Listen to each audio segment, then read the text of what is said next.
Entonces, básicamente retomando lo que contaba Zulma es, no solo es tener el landing y toda la parte de dónde voy a llevar el tráfico y la parte de contenido, sino también tener objetivos claros. Hay una parte importante con esto para que lo tengan en cuenta, es que muchas personas creen que por el hecho ya de no más estar en Internet, ya el cuento va a vender. Cuando empieza a meterse en el cuento digital, se va dando cuenta que en realidad hay distintos tipos de campañas. Hay campañas de branding, hay campañas para posicionamiento y fidelización de contenidos, hay campañas de leads, hay campañas de autogestión y promover plataformas de autogestión. Hay campañas de e-commerce que son netamente para ventas. Entonces también hay que tener un sentido claro de lo que uno necesita medir de sus activos digitales. Si ustedes lo que quieren es tener un e-commerce, pues la página gratuita de WordPress no va a ser lo ideal porque pues básicamente WordPress en esa edición gratuita no tiene para un e-commerce. Si ustedes quieren una parte de generación de contenidos, pues no se van a meter en un Shopify, que es una plataforma destinada para e-commerce. Entonces hay que tener muy claro en cuál de esas 5 historias yo me quiero subir, porque eso es lo que determina qué tipo de plataforma, qué tipo de objetivos tengo que optimizar en mi pauta y qué medios son más útiles, porque cada medio tiene una naturaleza innata de cómo funciona el cuento. Entonces, no es lo mismo si ustedes quieren hacer branding y dicen, venga, vamos a hacer Google Search, porque no tiene lógica. Básicamente, branding es que ustedes los conozcan y cuando ustedes están en una estrategia en Google Search, es porque la gente ya tiene una necesidad o ya saben cómo llegar a ustedes de alguna manera. Entonces, ahí es cuando se empiezan a desconectar esas cosas. Y en esa lógica es cuando uno empieza a trazar, y como me gusta plantear las estrategias digitales, es de atrás para adelante. De atrás para adelante, antes de pensar en qué plataformas voy a usar o qué es ponerme unos objetivos. Y esos objetivos empezar a correr para atrás. Entonces, bueno, si quiero medir ventas, si yo quiero hacer algo con e-commerce, entonces, ok, listo. ¿Cuáles son mis 2, 3 KPIs principales con los que yo determino que eso que yo quiero hacer a punta de ventas es medible, es exitoso? Si la plataforma en la cual yo voy a mandar el tráfico deja medir esa parte de ventas que yo quiero. Entonces ahí empiezan a hablar, oiga, ¿qué pasa si nos pasamos a un Shopify, a un WooCommerce, a un PrestaShop, a un Vitex? Hay muchas plataformas ahora para la parte de e-commerce. Entonces, bueno, tiene plataforma de e-commerce, deja hacer transacciones, la pasarela de pago funciona en el país donde yo opero, listo, perfecto. Ahí entonces empiezo a evaluar, son los buyer persona. Y es básicamente, oiga, bueno, ¿qué productos estoy vendiendo? ¿Qué servicios estoy vendiendo? ¿Quién es el mercado objetivo? Pues son personas de, no sé, de 25 a 35 años con XXY características. Navegan más o menos o usan Internet de esta manera. Bueno. Y por último, lo último que uno piensa en ese proceso es las plataformas de pauta. Porque mucha gente llega y entra a Internet y eso es un problema también grande, y es que cuando la gente entra en este proceso de marketing digital, llega con una idea casada y es como, ay, yo quiero hacer YouTube porque yo vi que mucha gente usa YouTube y pauta en YouTube, entonces suena el trend de YouTube, pero no se dan cuenta o no saben para qué funciona YouTube dentro de ese ecosistema. Entonces empieza a desconectarse todo porque tratan de forzar un medio a una plataforma que no es, que no tiene unos objetivos asociados, que tal vez le está llegando al target que no es. Yo creo que para nadie es un secreto que las generaciones más jóvenes pues, no usan tanto Facebook como nos tocó a nosotros cuando salió Facebook, que era la gran novedad. Entonces abren Facebook para poner Instagram, abren Facebook para tener WhatsApp, abren Facebook para todo menos para Facebook. Entonces yo quiero llegar a ese segmento de personas por debajo de los 23 años incluso. Tal vez Facebook no es el medio ideal. Tengo que pensar en un Instagram, tengo que pensar en TikTok, tengo que pensar en Snapchat, no sé, cualquier plataforma que uno sepa que está pegando. Y a veces de país a país también cambia. Entonces uno se pone a mirar los usos de Deezer versus Spotify en Latinoamérica. Entre países uno ve que hay fluctuaciones y uno ¿Sabes nunca qué? entiende por qué. ¿Sabés que tengo Cuéntame. experiencia porque estoy trabajando con gente de Perú? Y, por ejemplo, acá en Argentina el boom es Instagram para todos los emprendedores. Bueno, si son empresas más grandes están en LinkedIn, pero en cambio en Perú siguen utilizando Facebook. Hay muy pocas personas que tienen Instagram. Entonces, está bueno, como vos decías, evaluar cuál es nuestro mercado objetivo y ver de ese mercado objetivo dónde está, en qué red social. Porque, por ejemplo, TikTok muchas veces lo usamos como para divertirnos un poco, pero en realidad ahí están los niños y yo siempre recomiendo, por ejemplo, para una empresa que se dedica a vender productos como calzado de niños o como ropa de niños, que puedan utilizar esta plataforma de TikTok porque es una buena herramienta y hay muchas empresas que ya lo empezaron a utilizar. Entonces, eso es una cosa que uno tiene que empezar a tener en cuenta y es encontrar la naturaleza del mercado. Por eso también el conocimiento del mercado es muy, muy necesario. Y hay otra cosa, también diversificar. Hay herramientas que son muy buenas para llegarle a otros clientes. Hay unas muy buenas que es para llegarle a negocios. LinkedIn es una cosa muy buena para llegarle a otros negocios. Pero si uno se va a meter en el cuento de pauta en LinkedIn, por ejemplo, acá en Colombia, el costo por clic está en 11, $12 promedio. Es una plataforma muy, muy, muy costosa si uno lo que está haciendo es empezando con un emprendimiento. Entonces, más bien tiene que empezar uno también a estratificarse en esa parte de presupuestos. Oiga, ¿dónde quepo yo dentro de toda esa oferta que hay? No hay un medio mejor o peor que otro. También hay que entender eso. Los usuarios en Internet no navegan en una sola plataforma y se quedan ahí. Si uno se pone a mirar, por ejemplo, y hablemos de las generaciones más jóvenes, pues hombre, está TikTok, está Instagram, YouTube consumen muchísimo, Google Search para ellos es una cosa innata. Si yo hago pauta solo en una red, lo está acompañando solo en un momento. Entonces también tiene que tener uno en cuenta ese viaje del usuario en Internet cuando tiene una necesidad. Oiga, si esa persona... ¿Cómo? Perdón, tengo una consulta ahí, porque tener varias redes sociales también implica dedicarle tiempo a esas redes sociales. ¿Qué es lo que Claro, recomendás vos cuando, por ejemplo, ¿no? YouTube es recomendable porque es un buscador y cuando nosotros ponemos en Google, no sé, lo que sea, tutorial de, por ejemplo, de Google o campañas, si vos tenés un video, te va a saltar como opción, entonces ahí las personas tienen posibilidad de conocerte.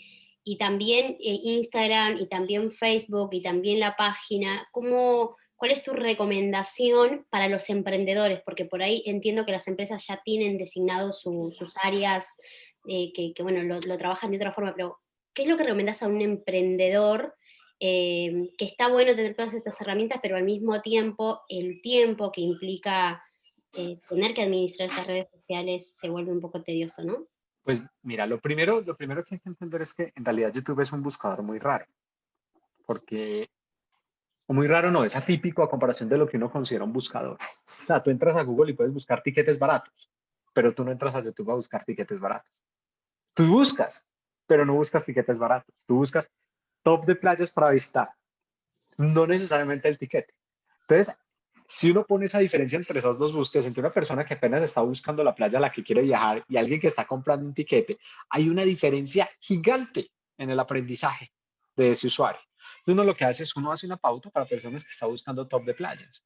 Y luego entonces lo empieza a perseguir con pauta en la red de display de Google. Y luego lo sube en algo en Facebook. Y luego le empieza a buscar algo en Instagram. Y llega un momento donde esa persona va a buscar y va a llegar a unos resultados que son pagos de Google. Y da clic y compra por ahí. Y la solución general es, no, Google fue el que vendió. Cuando se le olvida todo ese proceso que hubo antes para que ese usuario llegara allá. Y muchas veces las decisiones de los equipos de marketing, las personas que empiezan en esto es, corte todo el presupuesto de los otros medios, métaselo todo a Google y lo que pasa es que nunca crecen. Porque básicamente están solo con los usuarios que llegan a ese proceso orgánicamente, a ese proceso de empezar a buscar ese producto o ese servicio específico que uno tiene. Entonces ahí cuando tiene que empezar a jugar entre todos esos medios. Ahora, ¿cuáles son los medios principales? También depende del tipo de persona a la que tú quieras llegar. Si yo le quiero llegar a los segmentos más jóvenes, un fanpage no es el medio. Uno lo hace con un Instagram, bueno, igual hay que abrir un fanpage porque pues, el fanpage es necesario para tener un Instagram for Business, pero no es como que uno diga, pues esto vamos a reventarlo de gente. No es como antes. Entonces uno tiene su Facebook, uno tiene Instagram, para hacer algo en TikTok, pero mucha generación de contenidos. YouTube, es que YouTube es muy chistoso porque YouTube es la fusión de tres cosas. YouTube es buscador, YouTube es un generador de contenido y aparte de eso YouTube también es comunidad. Entonces uno dice, YouTube es red social, tiene parte de red social de Facebook, la gente opina, comparte, se sigue, no se sigue, los canales suben sus contenidos. Es contenidos porque hay contenidos muy buenos ahí y la gente consume por eso. Y es buscador pues que a la final así es como llega uno a sus contenidos. Entonces, hay que encontrar también cuáles de esos medios cubren no solo las necesidades que yo tengo, sino el tipo de usuario al que quiero llegar. Entonces, YouTube yo creo que es muy paralelo en todo. O sea, si uno, servicios así sea B2B supremamente específicos o comprar videojuegos, que son dos cosas así, parámetramente distintas, en algún momento la persona va a llegar a YouTube. pero no va a pasar lo mismo en Instagram. Instagram está más enfocado como el lado de moda, de pronto algo de desarrollo profesional, pero si yo trato de vender, no sé, GPS para tractores a través de Instagram, va a ser muy difícil, va a ser mucho desgaste. Que se puede hacer, sí, es que yo no estoy diciendo que no se puede hacer, lo que estoy diciendo es demasiado desgaste para hacer una venta de esas. Entonces hay que encontrar, y por eso cuando hablamos ayer hablamos ahora temprano de cómo estructurar ese plan de marketing, primero pensarlo desde los objetivos. Por eso uno lo primero que plantea antes de pensar en los medios y dónde tengo que abrir mis canales digitales son los buyer persona. Y ese es el trabajo en realidad más difícil de la parte de marketing digitales. Yo tengo este producto, este servicio, ¿a quiénes le quiero llegar? Pero de una manera seria, porque si no, a la final uno dice, no, es que fulanito se puede parecer a este y le puede interesar. No, ¿quiénes son los principales? Porque uno se antoja de todo además. ¿No? ¿Quiénes son los principales? Soy una universidad, vendo programas de pregrado, entonces yo le tengo que llegar a esas personas por debajo de los 21 años, que estén en el colegio, que estén recién grados de colegio, que tengan intereses en seguir estudiando. ¿Dónde están esas personas ubicadas? Ah, es que puede haber alguien de 30 años que está buscando empezar la universidad. Sí, pero es que eso es el 2% de la población de la universidad. Y el marketing digital está pensado para el menor esfuerzo que me traiga el mayor resultado. Yo no meto el 30% de mi presupuesto para traer el 2-3% de los resultados. Yo meto el 100% de mi presupuesto para multiplicar eso hasta donde dé. Entonces, en ese sentido, llego y me centro primero en esa parte, pienso en esos buyer persona, pienso dónde está y luego miro cuáles son los hábitos de uso de esas personas en Internet. Eso también implica mucho salirse un poquito del computador y empezar a mirar a la gente qué es lo que hace por fuera en la calle. Son cosas tan fáciles como hay un experimento que lo tengo como uno de los referentes así de los aprendizajes raros que yo he tenido en mi vida, es hace como unos 5 años, para una universidad acá en Colombia, para la parte de pregrados. Decidimos hacer una pauta en Google Search con algo que se llama Click to Call. Porque si la persona está desde un celular, puede dar clic y llamar. Y esas campañas en 2 meses y no daban resultados. O sea, aparecían clics, pero en realidad nadie marcaba el número. Entonces nosotros estamos como preocupados, ¿qué pasó? Y haciendo el análisis y estando ya en sitio en la universidad y visitando al director de marketing, todo lo que escuchábamos de los comentarios de los chinos en la universidad era, si no tengo minutos para llamar a mi novia, mucho menos voy a llamar a la universidad. Está, cuando cambiamos la estrategia y cogimos ese click to call y nos lo llevamos para posgrados, el cuento cambió muchísimo. La gente sí llamaba y pregunta y esto y aquello. Pero es una cosa tan sencilla como esa. O el año pasado, presentamos una estrategia para Mercedes-Benz acá en Colombia. Me acuerdo que una como de las ideas que tenía la gente de marketing allá era, ¿por qué no hacer pauta de Mercedes-Benz en Spotify? Pero la lógica no me da. O sea, si yo no tengo los 5 o 6 dólares que vale el Spotify Premium donde no escucho audio, pues mucho menos voy a tener para pagar un BMW o un Mercedes. Pues, ¿para qué voy a gastar plata en pauta en un medio de esos? Los únicos que escuchan pauta son los que no pagan. Si no pagas eso, pues mucho menos vas a tener para pagar un carro de esa gama. Entonces, ese tipo de naturalizar y darle ese contexto al usuario antes de pensar en el medio es más importante que el medio mismo, porque ahí es cuando empieza uno a identificar de verdad cuáles son los medios que funcionan, cómo se comparten de uno a otro y cómo es que ese usuario va navegando de un sitio a otro. Ustedes no llegaron mágicamente a comprar un tiquete la primera vez. Es muy difícil que ustedes vean en el primer anuncio de Google y ay, voy a comprar acá en esta empresa súper nueva, pero me salió de primero. Más probablemente ustedes entren al fanpage y miren cuántas calificaciones tienen. A ver si el fanpage está bien atendido. En Instagram, qué clase de fotos suben y hace cuánto no actualizan el contenido.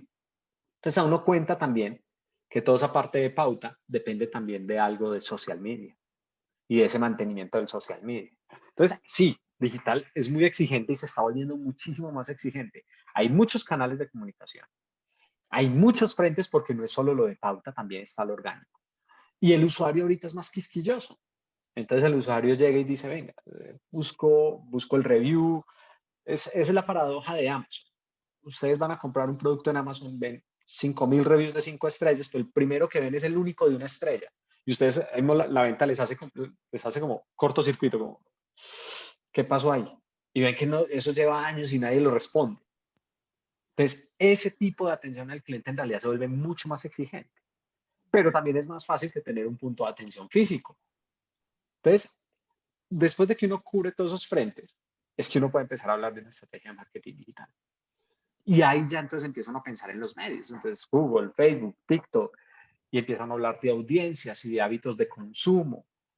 Pero también es eso. O sea, no lo piensen como la moda, porque es un problema de moda y marketing digital ahora más que todo, que casi que nos obligaron a, A a mí, meternos al mundo digital. Sí, o sea, el chiste es real. O sea, quién lideró la renovación informática en su empresa? No, pues el COVID-19. O sea, no hay otra razón.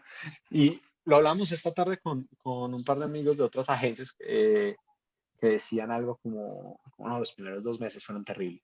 Los primeros 2 meses de la pandemia, todo el mundo parando campañas, todo el mundo. Y al segundo mes como que la gente dijo, venga, esto es en serio, esto va por ahí 1 o 2 años más.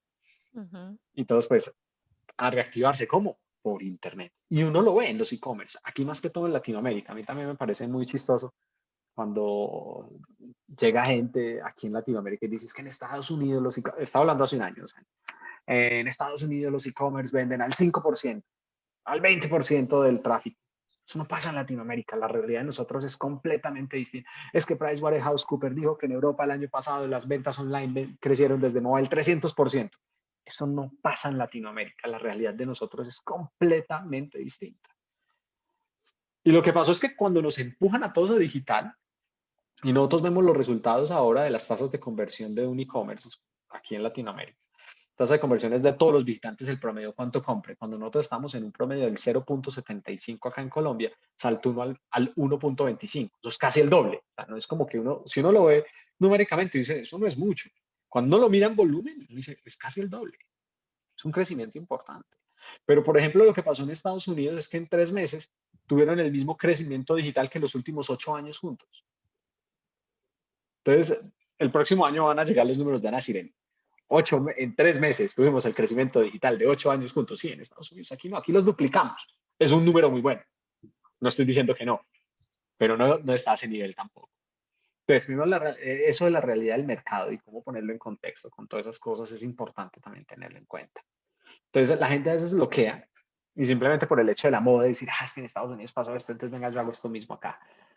Es que la red que más se mueve en Estados Unidos en este momento es TikTok y YouTube, pero claro, en Estados Unidos la gente sí convierte en YouTube, aquí en Latinoamérica la gente no, la gente acá todavía YouTube no lo ve como tanto como un medio de consumo, sino como un medio de, ¿cómo decirlo?, de entretenimiento y de video. Todavía es difícil esa parte pragmática del aprendizaje a través de YouTube. Lo mismo que la realidad de los e-learning a nivel mundial. O sea, por lo general en Europa y en Estados Unidos la gente está muy acostumbrada al e-learning. Acá en Latinoamérica somos muy malos para eso. La gente se desconcentra, la gente está en la casa y el televisor, el perro, el gato, los niños. Lo digo porque yo vengo a tener academia de marketing digital y eso es lo que nos pasaba.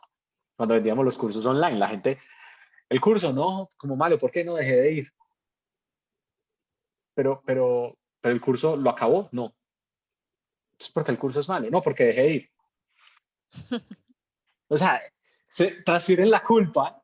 En cambio, cuando uno va y habla de pronto en otros mercados o cuando coge un latino y se lo lleva para Europa o para Estados Unidos y lo deja uno solo en una casa donde dice, o sea, tiene que aprender una habilidad o básicamente se muere de hambre, ahí sí aprenden. Ahí sí son los más juiciosos, pero solo por ese proceso de presión. Entonces, esa parte de contexto social, esa parte del contexto también regional y la parte de entender el contexto ya inmediato del buyer persona, uno puede determinar relativamente fácil, oiga, el target es este, y usan este tipo de medios. Y ahí te hago uno una se devuelve. consulta, Cuéntame. Felipe. Supongamos que yo ya definí mi mercado objetivo y tengo un ejemplo, una óptica o una empresa de calzado. ¿Cuál de las dos opciones ofreces o recomendás? ¿Facebook o Google? ¿Cuáles son las diferencias? Son complementarias. No, sí hay diferencias, pero uno no podría preferir una sobre la otra. En Facebook tú haces algo que es compra audiencias. O sea, si tú le dices Facebook, necesito personas, a menos de que tengas una base de datos, pero eso ya es un cliente que uno ya sabe que tiene más historial. Entonces yo estoy empezando a hacer, tú le dices Facebook, necesito personas que tengan intereses en moda, ropa, zapatos, marcas de ropa parecidas a las que uno vende. Y aparte de eso, uno le dice, y además, tienen que tener intereses o comportamientos de personas que compren en línea, que sean compradores activos, que pasen tarjeta de crédito en plataformas digitales. Es una pesca medianamente en frío. Tú estás llegando y miro si las personas cumplen esas características y yo les pongo una posibilidad de un producto. Por eso cuando mira los números de Facebook, uno dice, pucha, 2 millones de impresiones, 2 millones de veces se puede ver un anuncio en un mes. Pero de esos, ¿cuánto compra? Es una pesca en frío. Mientras en Google Search es una persona que entra directamente y dice, ¿dónde comprar zapatos? Quiero comprar zapatos. Entonces es una persona que ya viene con una necesidad. Y lo que va a pasar es que sí, no va a tener 2 millones de impresiones, vas a tener 150, pero esos 150 te dieron clic 10 y de esas te compraron 2. Entonces, a nivel de volumen, en porcentaje de efectividad, es mucho más alto Google que Facebook. Pero Facebook te puede traer muchos más clientes que Google, básicamente porque no estás esperando a que vengan y te busquen. Y ahí es cuando se empieza a volver complementario. Hay mucha gente que ve un anuncio en Facebook y luego va y lo busca en Google. Entonces, ahí es donde empiezan a complementarse los medios. Y a eso es a lo que me refiero. Y Google no es solo buscador también. Google en realidad está dividido entre varias redes al interior. Y está Google como búsqueda. Está la red de display de Google, que es básicamente todos los banners que salen en aplicaciones y en sitios de Internet. Está, no es una red, pero es un formato que es novedoso, que son las campañas de shopping. Básicamente en el buscador cuando salen ese reel de productos con el precio y todo eso, eso es otra forma de pauta de Google. Está YouTube y está que lo considero como una red de Google, sin ser una red de Google, Gmail. Gmail también tiene pauta. En los Gmail gratuitos ustedes han visto que hay como unos emails que en realidad son anuncios. Entonces, hay mucho de una, y vean la mentalidad detrás de esto. No solo es esperar a que los busquen, sino ir a buscar a los usuarios antes de que los empiecen a buscar para ustedes adelantársele a la necesidad.